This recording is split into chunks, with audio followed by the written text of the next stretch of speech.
monthly Q&A for marketing with a book and a speech. So I'm going to speak for about 10 minutes and then open it up to the floor for questions for either me, and I specialize in book planning, preparation, and promotion. And then also Devin, she specializes in book production and book promotion, especially with social media and the like. So today's topic is publishing a book that you're proud of. And what are some of the elements on this? One of my mottos is the world doesn't need another crappy business book. But I see a lot of crappy business books out there. People ask me all the time to take a look at their book and tell them what I think. And I really don't tell them what I think because it wouldn't be kind. One person, though, I had to tell him what I thought. And his cover of his book, and most of these people try to do the book on the cheap. You know, they hear that, oh, you can just do this yourself and you can edit it yourself or get somebody and you can put it up on Amazon KDP. And they're taking all these shortcuts to get the book out to save some money. I understand that. I'm Dutch. But sometimes you get what you pay for.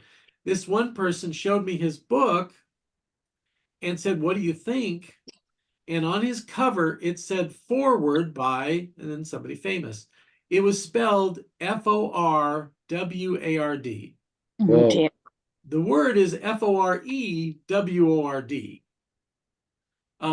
So what do you call that? That's is that a homonym? Yeah, homonyms are words that sound alike but are spelled different. It's a homonym. And he said, what do you think? And I said, well, I think every time you hand this book out and somebody knows the difference, you're actually hurting your brand. It's detracting from your brand each time. yep. And he said, well, Henry, what do I do? I've printed 5,000 copies of the book. No. And I said Fahrenheit 451, which if you know Ray Bradbury's novel, that's the temperature books burn at. I was trying to be light with it and be jovial, but it did not land well at all. And I've told other people that they've had to burn their books because I said, you don't even want to donate these like to Friends of the Library or Goodwill, because every time one of these books goes out, it hurts you. You have to start over. So there's several elements that go into a book you should be proud of. A prime directive at indie books is that the author has to love their book. If the author doesn't love their book, how are they going to get other people to love it? So that starts with everything from the cover. When you're with a traditional publisher, the author has zero input on selecting the cover, typically. I mean, with my book cover for my Warren Buffett book with McGraw-Hill, I was asked, do I love the cover or do I really love the cover? Those were my two options because there wasn't going to be a change. The worst case, and a lot of authors, we all have our own horror stories about this. Oh, here it is. I co-wrote a book called Painkiller Marketing. The publisher actually solicited me for writing a book for them. And this is all about, you first find the pain of the client and you address it. And I had received permission from the estate of Edvard Munch, the Scream, if you're familiar with the Scream painting, because I said that's, you know, someone in pain, and it was for $350 we could have that, and I was going to build a whole marketing campaign around it. And the art director at the publisher said, no, this is going to be much better. We're going to put a bottle like Tylenol, a pain reliever on the cover. That's what's going to be our cover. And I said, I really don't like that cover. He said, well, that's the cover we're going with. We know more about marketing than you do. And then they had I think it must have been their intern, when they filed the copyright with the Library of Congress, they filed it under analgesic marketing. Oh, dear. I had pharma VPs call me up and angry that said, I bought your book. It came out. It's all this. It's not about marketing painkillers at all. This is misleading advertising. And I said, oh, you're telling me. That's where I found out that it's the reason they found it is, well, here's a new book on analgesic marketing. Okay. You want to cover, and it's important. People do judge the book by the cover. It needs to be professional. A lot of services out there will give you a template type cover that really looks weak. Don't go for that. The back of the book, so important. I believe in 5 testimonial blurbs. I believe you need social proof on the back cover. I need that to be people that if people review it, they go, oh, because of their position or company, oh, okay, they said something nice. Everybody knows that something we go solicit, but if the author can't get 5 people to say something nice about the book, we got trouble here. A forward, F-O-R-E-W-R-D, is a marketing tool. I was able to get Guy Kawasaki, the Apple evangelist, Forbes columnist and venture capitalist, and a number of bestsellers. The Art of the Start was one, to do it. We've gotten Ken Blanchard, Marshall Goldsmith, the late Lee Iacocca, Daniel Pink. We've gotten some important people to do forwards. Now, how did we get them? One, we asked. To quote the hockey player Wayne Gretzky, you do not make 100% of the shots you do not take. Now, however, we just didn't do wild ass. We found some connection. And I was telling a little story before we started about Marshall Goldsmith doing a big favor for me. And Ken Blanchard has done a big favor. When Devin and I, when we first organized our first author and speaker forum, I contacted the Blanchard organization and said, is there anybody in the Blanchard organization who we could get to come speak? We would have taken the college intern, just anybody from there, because Ken Blanchard is the most successful living nonfiction business author right now. He's in the Amazon Hall of Fame, top 10, for what he sold 25 million copies of business books. And I had done some ghostwriting for him. I've written about him. I've gotten him publicity in different places. And the answer came back that we have a speaker for you. I said, great, who is it? He says, it's Ken Blanchard. Well, Ken's a $50,000 to $100,000 speaker. And I said, oh, we wouldn't want Ken to do that. She said, Henry, Ken loves you. He'd love to come be with you that day. So always put favors in the favor bank wherever you can. My expression for favors in the favor bank is I pulled a thorn out of their paw one day. I'm referencing an Aesop fable. Okay.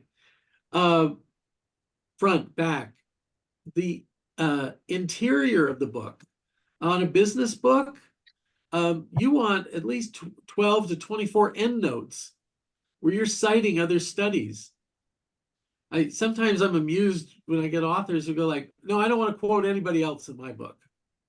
Oh, so this knowledge came to you, and did you go on a mountaintop and get this? Where you're not in a stream of knowledge. I had another one who said, acknowledgments. I don't want acknowledgments in the book. I said, no acknowledgments? Nope. I don't owe this to anybody. This was all me. Well, yeah, you did give me the title and the concept for the book, but no acknowledgments. I thought like, oh, wow, we got to unpack that. Acknowledgement says you're a grateful person. You have gratitude to others. So I think that's also in a book you should be proud of. I think you need an index in a business book. And a lot of people are like, well, I don't need an index. You need a basic index, at least with the proper nouns you used. Einstein, Albert, Kawasaki, Guy. Also, the Microsoft Corporation, things of that nature need to be in the index. It just says that it's higher level. Now, I've done academic books. I'm a recovering academic, with which books had 300 endnotes, and it's just like everything is cited and an index that went 10 pages and things like that. We don't have to be at that level to have a business book we're proud of, but we should have it because its absence sends a message that you don't necessarily want to send to people, that it's a little less professional than it needs to be. People who use really basic software to design the interior of the book. I had one author and I counseled him, but he said, I can do this on Microsoft. I can design this book on Microsoft. Huh? And he could, and he did. And against my recommendation, but okay, author's prerogative. And then he came back and he was starting to get feedback. And he said, well, Henry, what do you really think of the design of the interior of my book? And I said, well, I think it's adequate. He says, adequate?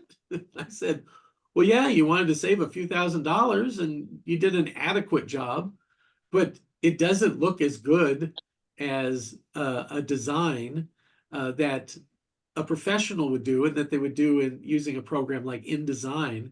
It just looks different. I see a question there. I'll get to that question in a moment, and get to the details on this.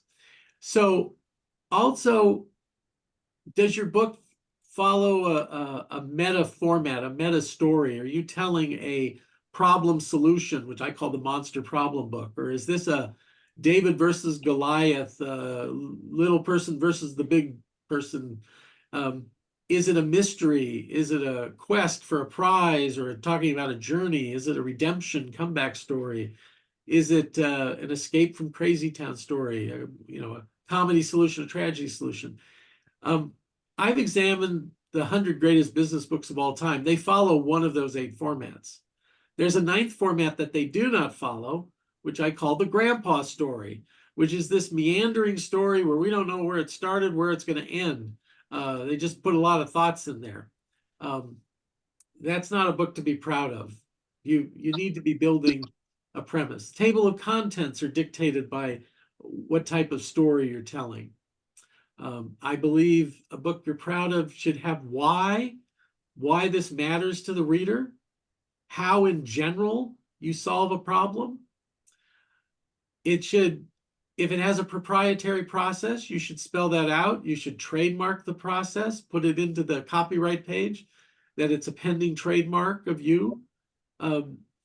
You should give it a name. It's not that the name's magic. I have to give the disclaimer. This is not legal advice. Please seek competent legal advice before making any decisions of a legal nature. All decisions remain yours. Void where prohibited by law. Substantial penalty for early withdrawal. God bless America. Okay, so now we've had the disclaimer. If you think my attorneys make me say things like that, you'd be right. But I'm giving this for book promotion, educational purposes only.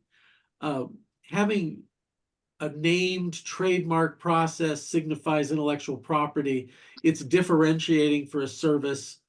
You get to explain it and speak of it in reference. You can be proud of having that in a book and giving people the book. You might not go in that direction. Another direction is what we call the 20 essay book. And the essays in your book, and it can range from 17 to 25, but they're around 20.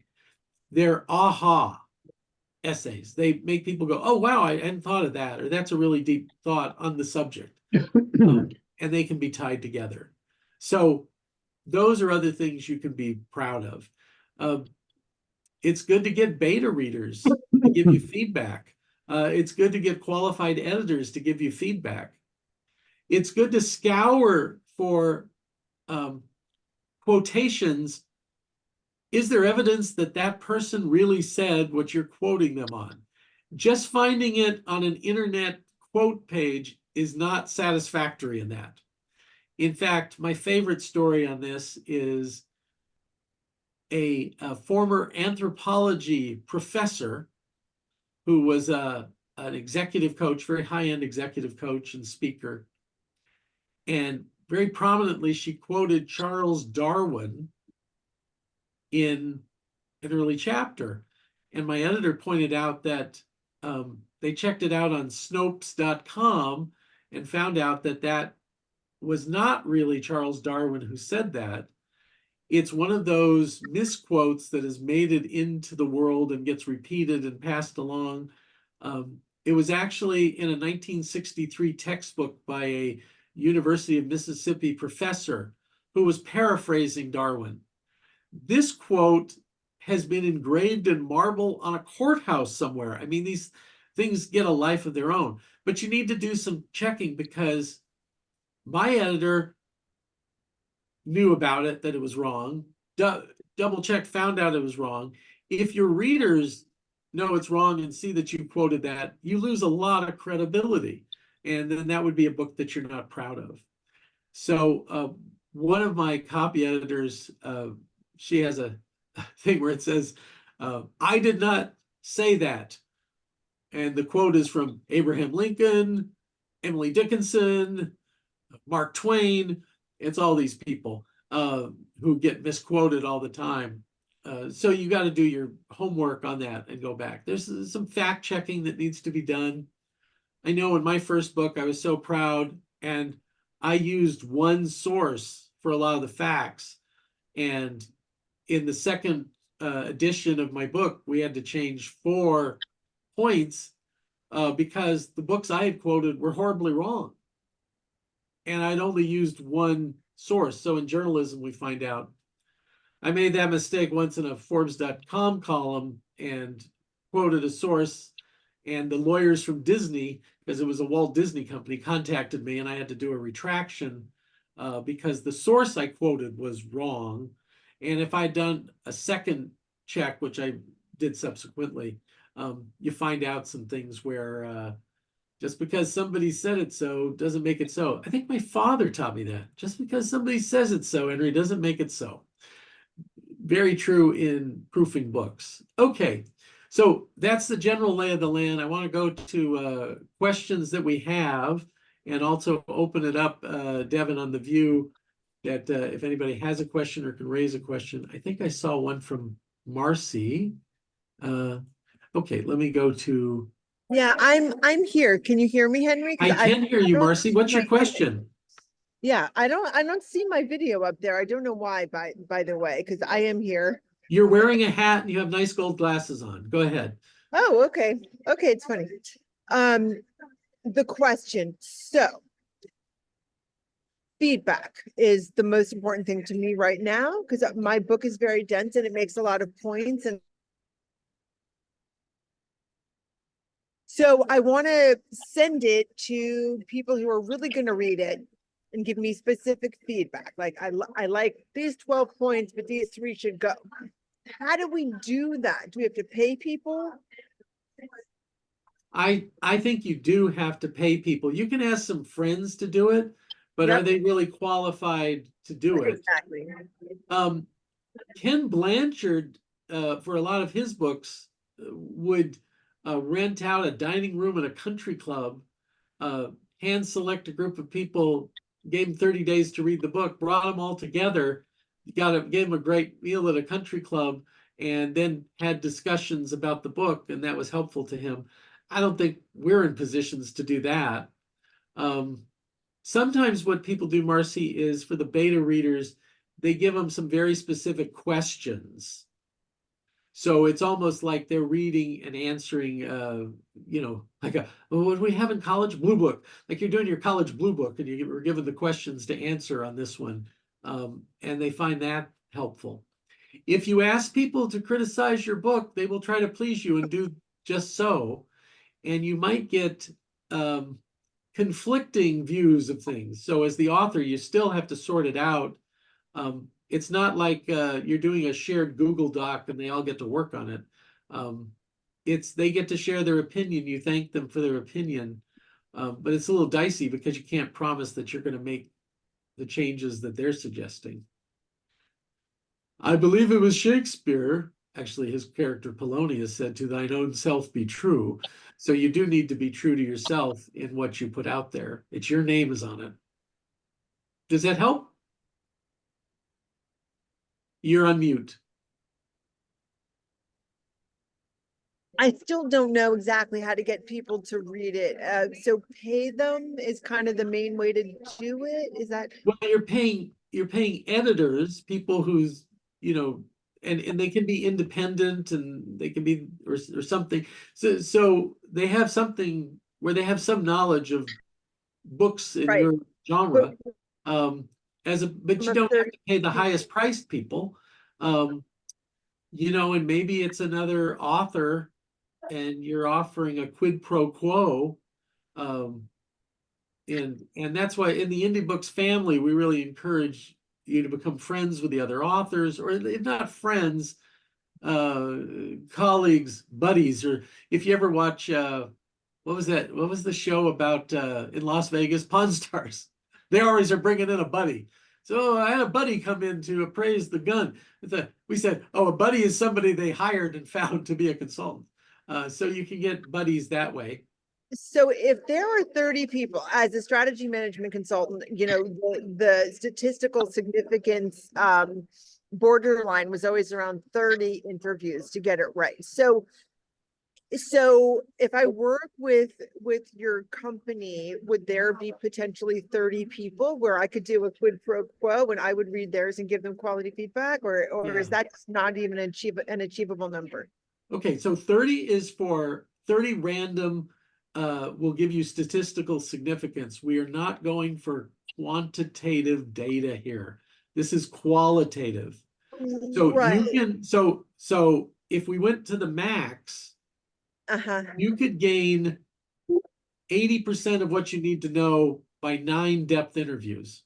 But I don't know of anybody who goes that far on book feedback. If you got 3 qualified people to give you feedback and give you a range of opinion, you're doing great.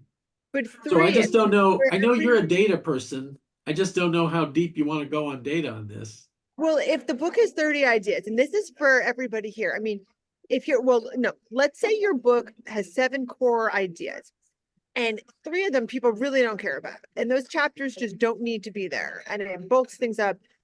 Like 3 people aren't going to get you there. You need 10 all kind of saying, I really preferred this part and this part I could have done without. So how do we get there? I really feel like this is what I'm hitting up against. I've been writing and perfecting this book for 3 years and I need to get it out there, but I still feel like I never quite got my feedback. So I don't have the security yet, the confidence yet that it's not bulked up with extra stuff that I want to get rid of. And it's not hold in and like people say these are the top 5 points. I want those right up front. I want to revolve the whole book around those 5 points. How do we get there? Um, okay, so if he's okay with it, I'm going to toss it to Professor Emeritus Jim Ware. Um, uh, Jim, you've gotten feedback on things over the years. How do you handle something like this? I haven't thought of it, Henry. Thanks for picking me up and tossing it to Thanks, me. not thanks. Okay. Yeah. I haven't thought of it statistically at all. I mean, for me, it was really the kinds of things you were saying, which is find people that I respect, maybe ask them to read a particular part of the book, not necessarily the whole book. You got to find somebody in your field who understands what you're trying to do, and really, it's more like a colleague to colleague kind of thing. I don't think I can offer much more than that right now.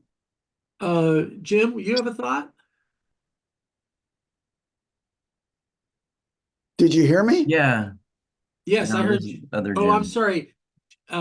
Jim Casperi, do you have a thought? I do. A couple thoughts. I think, Henry, your advice of getting a professional editor and paying them is a great idea. in some of my books, I've chosen other speaker author coaches, so they're in my field, and I'm careful to pick ones that are going to be honest, that are not afraid of hurting my feelings. And I'll also pick different personalities. So somebody might be left brain, somebody might be right brain, somebody might be heart based. And then the last idea is think about who your target market is. Who are you trying to help? Who can you help the most? And getting people to beta test or read your book and give advice is a way of doing your test marketing, getting feedback. What do they like? What do they not like? What could be added? I think that's really good. I know I'm always encouraging authors in the writing of the book to be doing depth interviews with the target market. I had two psychologists I was working with, and they told me who the book was for and all this, and I really challenged them. I said, I want you to go back and do 5 interviews with the target market and then come back to my workshop next month, and I'll comp you back in. And when they came back, they said, oh, we had the wrong target market. They thought it was for adolescents and teenagers. It was for their parents. The book was for the parents. And then they realized that. And so that's a very extreme version, Marcy. But there's other things where getting that feedback, and I know that's at the heart of your work is that you're very driven by getting that feedback. So Right. I like Jim's idea of Jim Casperi. Of the two Jims, both Jim's ideas were good, but Mr. Casperi's ideas about maybe some fellow authors and limit what you're asking them to do, like just read this part and give feedback or something like that. And maybe it's a trade, maybe it's we always talk about an honorarium. That's more honor than rarium. Pay people a low amount, but I tell you what, you get for $100 or a few $100, you get a lot better work than if you asked them to do it for a $50 gift certificate. Did I see any other hands or questions? Just a quick intuition that came to me while you were talking, Marcy. Balance the research and the statistical significance with it's good enough to really make a difference in people's lives and get it out there. Perfection is the enemy of done. Yeah, so I really appreciate that, Jim. I see that you're an entrepreneur, business coach. I mean, so my book, How We Choose to Show Up, it's based on 20 years of research going back to. Exactly. You know your stuff. Good. I see Juan has his hand There's- up. Juan? Yeah, thank you. Just a few general observations. As I wrote in I write a column and I have 2 people look at it before I submit it. That's a general statement.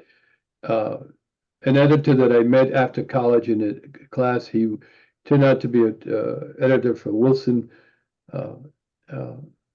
magazines. I don't remember. But then he edits an Irish quarterly magazine. So he has great insight. My wife, who's a PhD, is not a writer, but she has a sense of really, really catching things and adding things that, and they don't try to make me feel good. When it's not good, they tell me it doesn't make sense. In terms of people with specialties, I just wrote a piece 2 weekends ago called What Comes First, Which Comes First, Mending Bodies or Healing Minds. And I spoke to a few psychologists to make sure that what I was saying was not, out on the limb, and they thought it was excellent. In fact, the doctor that I quoted is the president of a major hospital in New Canaan. His company, his hospital, took the piece and put it on their website with 3,500 subscribers. And I know from my having worked once as the head of human resources for a healthcare system that we had the public relations department and legal department look at everything that was posted, everything that went out. So I am sure the legal department and the legal department, the PR looked at it. So I'm sure you know people, people who are well-known individuals in their own right, and I always call on those. So anyway, that's my. By the way, as an aside, Henry, I know someone who knew Ken Blanchard from Cornell, and Ken, you're right. He has been successful. He has been successful in co-writing books. Many of his books are co-written, and if he picks up on something that you've written and he likes it, he may add very little to it, but his name means a lot. So I'm interviewing Ken and Jim Ware, former Harvard Business School professor, went to Cornell with Dr. Blanchard. Oh, really? So Ken says to me one day, he goes, Henry, I haven't written a single book. I said, Ken, you're pulling my leg. You got over 50 books. He goes, no, I've co-written 50 books. Yes, yes. I know what I know. I want to know what other people know. But he also told me, I want to double my marketing platform for the book. And that's what Ken Blanchard does. And that's what his colleague has told me, that I don't know how many books he's co-authored, but his name appears, people remember 1 minute. He's up to 60, last I checked. And, Oh, really? But only one book did he want to do solo, and it's his book on golf advice. Oh, Well, okay, I'll I have to didn't know read that. that. Yeah. Did not know. So there was a question here. Oh, Marcy, about footnotes. In my opinion, it's endnotes, not footnotes. There's two reasons for that as a publisher. One is because I'm advocating books with only about 12 to 24 endnotes. We could put them at the end of chapters, but it's from a pragmatic publishing standpoint, it's just easier that they all go in the back. And when there are changes made to the manuscript, it doesn't create as many costly changes as when we're having to rejigger every page because of a footnote. So that's where I'm coming from. That's a great piece of information. What if the notes are not only just referencing a book, but they're also a comment on something?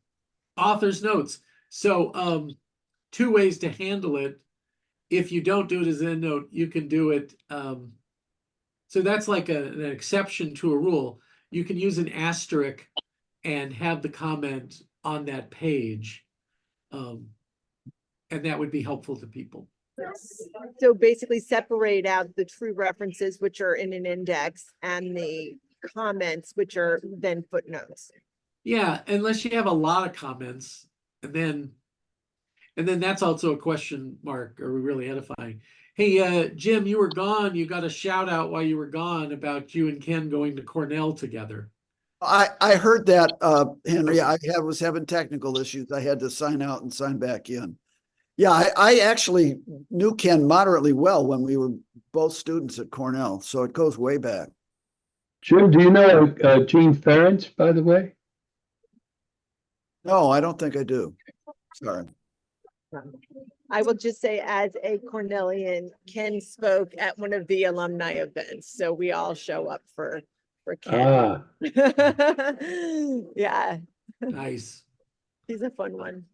Okay. Juan, what point did you hear today that resounded that it didn't in the past? Well, everything that you said, you talked about the way manuscripts are written. There are a number of things that you said along the way that I had not, maybe because I was so intent on publishing a book then, but that just resigned. I'm trying to think of all the things that you said.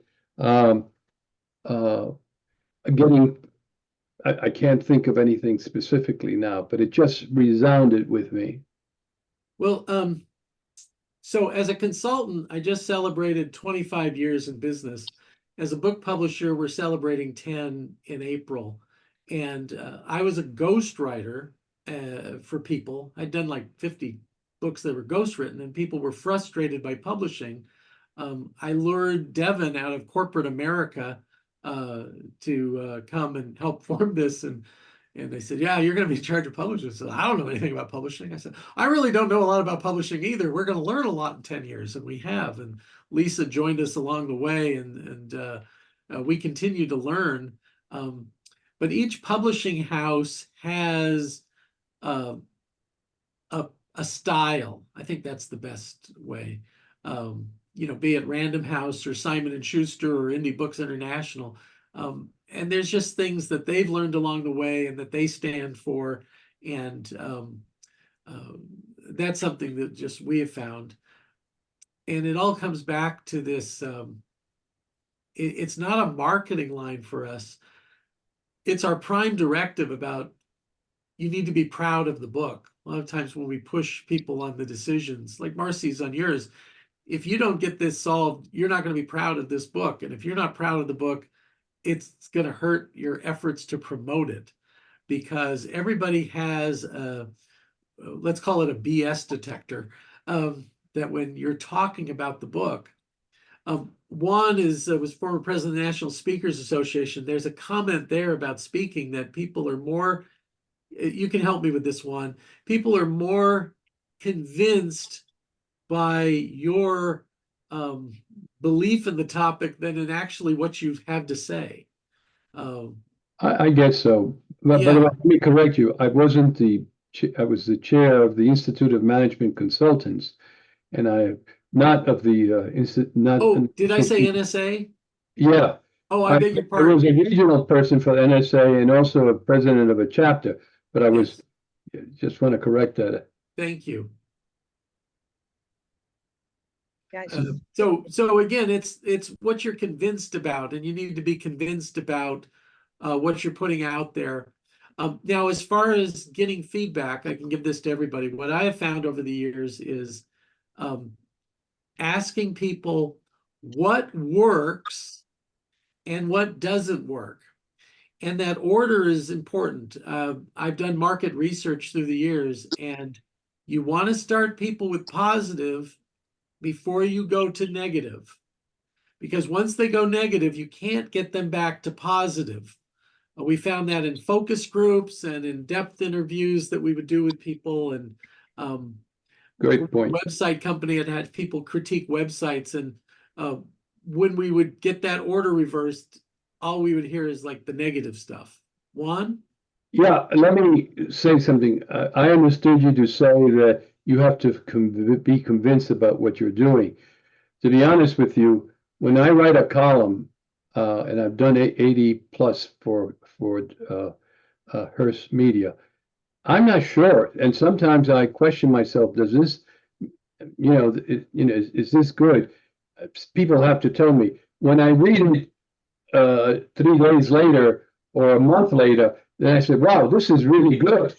But I can't say that I am totally convinced that it's good when I initially finish it.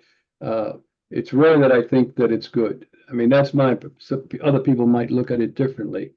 Well, you're also known for your body of work, and also don't get, I'll go right to you, Jim. Don't get hung up on what people say on the internet about it, because haters are going to hate. Jim? No, I agree with you. Jim Ware? I'm just, Henry, I'm just remembering one of the strategies I did when I was writing my book that helped me get feedback along the way was a lot of chunks of the book appeared first on my blog. I wrote short pieces, put them out there on the blog, and got feedback. And that really helped me build some confidence and also gave me some voluntary feedback. I wasn't paying anybody for it, but and like Juan, there were times when I wasn't sure what I was thinking, but I tried it and then iterated it, and it got better over time. I would say at least a third, if not a half of my book was in my blog sometime in the year or two before it came out in the book. And there are 9 strategies for writing a book, and that's the blog to book strategy. Yeah, it worked for me. It works well. That's great. Marcy, you had a question? So I'm gonna do that. Thank you. Yeah, question on titles.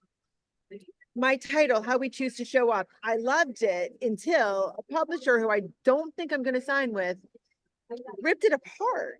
And now I've lost my confidence to what you were saying before, Henry. And I mean, I'm on CBS TV talking about it with the title and the cover, and now I'm ready to blow it up. So, for example, something that you can respond to, How We Choose to Show Up is the title. It's on a billboard in Times Square. I mean, it's out there. And what he said is how we choose to show up. First, it's a how. It sounds analytical. There's no promise for me of what I'm going to get from this. The promise is in the subtitle, which is something like creating the life you want and the society, something like that. Creating the life and society that, a meaningful life and the society that we all want. So what's your thought on a title like that may or may not stand out? The value prop being in the subtitle. Yeah. So, and this is, I'm going to start with an invitation. 8 times a year, I do a 3-hour class on the 7 questions an author has to answer before they write a book. And it's totally interactive for 3 hours. There's no more than a dozen authors. Some of you have been to these. But the purpose is, it's feedback for you. And it's you practicing talking about the book and getting feedback from other people. My favorite feedback was when somebody didn't have a right title and a title was suggested and everybody went, ooh.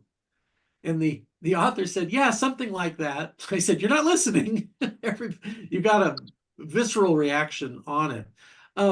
Now, I believe in a trifecta title. It works as a speech title, it works as a book title, and you can buy the .com URL for $20. The subtitle, I believe, is the who and the promise. So who is the book for and what is the promise, the outcome, or the problem solved? Every nonfiction book should be a problem-solving book. Or at least, let's say in our world of business books and help books and this, there's a problem and this book is about the solution. And there's a main problem. There are sub-problems. My book, Marketing with a Book for Agency Owners, 2 out of 3 agency owners say their biggest pain is how can they find right fit prospects every month? You know, how can they be proactive and do that? Number 2 problem for half of them was, how do I find time to do business development? I'm so busy running everything, I don't have time for that. Okay, that's what that book addresses. And that's what you need to do. So your title, your main one, is it getting people's interest? Don't accept one data point from one opinionated editor.